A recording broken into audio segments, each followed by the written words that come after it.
నమస్కారం. J9 news కి స్వాగతం. డాక్టర్ బిఆర్ అంబేద్కర్ కోనసీమ జిల్లా అమలాపురం ఈ నెల 15న గుంటూరులో జరిగే మాల మహాగర్జనను విజయవంతం చేయాలని అమలాపురం మాజీ ఎంపీ హర్షకుమార్ పిలుపునిచ్చారు. అమలాపురం పట్టణ ప్రెస్ క్లబ్ లో మీడియా సమావేశం ఏర్పాటు చేశారు. గుంటూరులో జరిగే మాల మహాగర్జనను అనేక విధాలుగా ప్రభుత్వం అడ్డుకునేందుకు ప్రయత్నం చేస్తోంది. అధికార ప్రతిపక్ష పార్టీ మీటింగ్లకు మాత్రం ఆర్టీసీ బస్సులు ఇస్తారు. మాల గర్జనకు మాత్రం బస్సులు ఇవ్వకుండా కుట్ర పన్నడం దారుణమని హర్షకుమార్ అన్నారు. అంబేద్కర్ కోనసీమ జిల్లా నుండి అధిక సంఖ్యలో మాలలు తరలి రావాలని హర్షకుమార్ పిలుపునిచ్చారు. ఎవరు ఎన్ని కుట్రలు పన్నినా సభ విజయవంతం చేస్తాం. హర్షకుమార్ అమలాపురం ప్రెస్ క్లబ్ లో అమలాపురం ప్రెస్ మిత్రులందరికీ కూడా నమస్కారాలు. ఇక్కడ ఈ ప్రెస్ మీట్ లో కోనసీమకు సంబంధించిన ప్రముఖమైన నాయకులందరూ కూడా ఉన్నారు. పార్టీల్లో కానీ అయితే కమ్యూనిటీలో కానీ నాయకత్వం వహించిన వాళ్ళందరూ ఉన్నారు. రఘుబాబు కానీ లోక్ గారు కానీ ఒక అన్యాయమైన తీర్పుని మన కమ్యూనిటీ మీద రుద్దబోతున్నారు. ఎలాగ అన్యాయమైన తీర్పు అంటే ఆర్టికల్ 341లో బాబాసాహెబ్ అంబేద్కర్ గారు పొందుపరిచాడు. ఈ యొక్క షెడ్యూల్ క్యాస్ట్ అన్న కులాలని, షెడ్యూల్ క్యాస్ట్లో ఉంటున్న కులాలని మార్చడానికి కానీ తీసేయడానికి కానీ కలపడానికి కానీ ఎవరికీ అధికారం లేదు. ఓన్లీ పార్లమెంట్కే అధికారం ఉంది.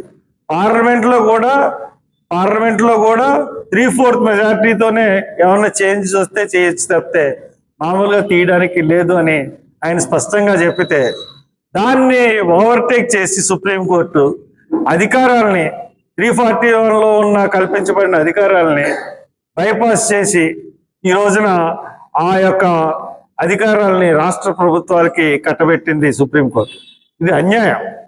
ఎందువల్లంటే బాబాసాహెబ్ ఈ కులాలన్నీ కలిసి ఉంటే ఎప్పటికన్నా వీళ్ళ రాజ్యాధికారం సాధించుకుంటారు, వీళ్ళ హక్కులు సాధించుకుంటారు. వీళ్ళకి ఈ యొక్క వివక్ష అంటరానితనాన్ని పోయి వీళ్ళే పాలకులు అవుతారన్న ఉద్దేశంతో పెట్టిన అది ఆర్టికల్ 341 అన్నది కలిసి ఉండాలన్న ఉద్దేశం.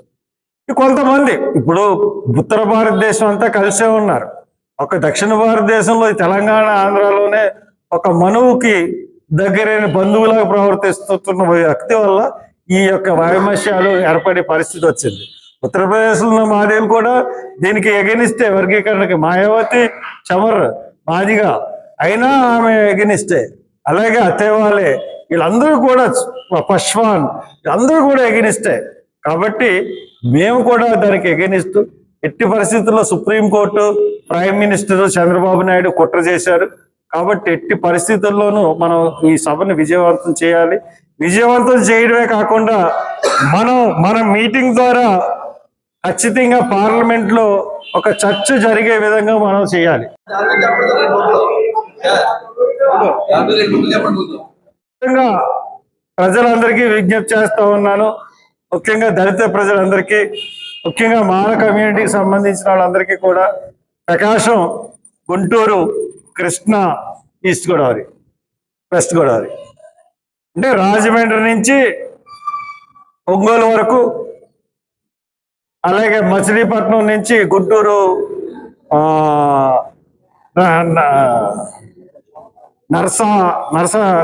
నరసరావుపేట వరకు ఎవరికి బండి ఉంటే ఆ బండి మీద వచ్చేయండి.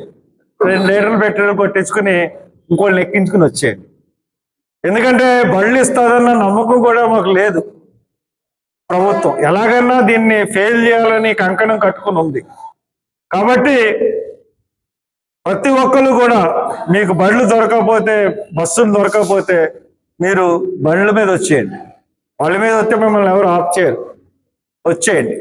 ఎట్టి పరిస్థితుల్లోనూ ఆ సభను మనం మరి విజయవంతం చేయాలి. ఒకటే పార్లమెంట్లో చర్చ జరిగితే సుప్రీంకోర్టుకి అసలు 341ని జోలికి వెళ్ళే అధికారం ఉందా లేదా?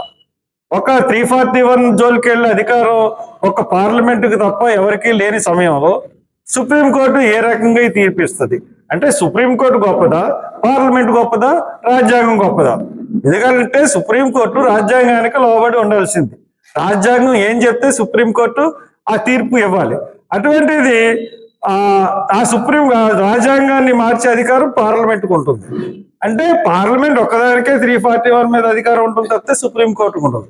అటువంటిది సుప్రీంకోర్టు ఏ రకంగా రాజ్యాంగాన్ని మార్చి ఈ 341లో అమెండ్మెంట్స్ ని రాష్ట్రాలకు ఇవ్వడానికి పూనుకుందో మనకు తెలియట్లేదు.